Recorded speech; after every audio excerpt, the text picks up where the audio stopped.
Jarumai yar wasan Hausa a masana'antar Kannywood, Umma Shehu ko kuma in ce Zillaziya. Yau da ke zan yi interview comedy. Zillaziya? Mana, ni da sunan da yanzu ana kiran kike. Ni ce Zillaziya? Daga yau ka ƙara kira na da wannan sunan duk irin rashin mutuncin da na yi maka kai ka saya maka kanka. Talla ni. Amma ki hakuri in na bata miki da kin san ni da ke bata ɓaci. Kada na ta rufe mu baki. Ranar nan da na kira ka a waya ka haɗa ni da baba ka ki haɗa ni da shi ka ajiye ni a waya ina ta kiran ka ki ɗauka ɗan renin hankali kawai. A'a Zuli ba kin ɗaga ne ba ai kin san halin uban naki. Arzaki na maka yi? Wallahi tallahi zaka sa in koda ma mari yanzu nan ka kiyaye ni wallahi. Kin ga Zuli ba wannan magana. Tambaya ta farko akan ki ita ce. Na ga kwana biyu sai fresh shiki. Anya ba shafe kika koma ba kuwa. To ai bari ka shi. Kowa ya ga zabuwa da zananta ya ganta.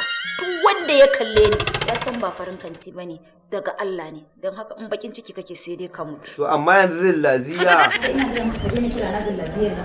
Idan zaka kira ni da Zuli ka kira ni don bana son magana Zuli kuma sai ka ce wata taliya. Taliyar ba ɗan murijiyar Hausa kuwa ka faɗi suna daidai da ita. Wai ko Zuli ne tambaye ki. Ina ya dan kwambe ki ko shi ba gaice shi bane. A yaya dan kwamba in gaya maka yana nan a Lagos kila ma ya mutu in gaya maka. Ko sama ko ƙasa babu shi. Ya mutu. Ke kashe shi? In ba ni na kashe shi ba. Tunda kai kana hura rai sai ka bi shi ka je ka hura ran ka dawo da shi. In ban da ma asara miyan bacci wai waye wani dan kwambo da Allah.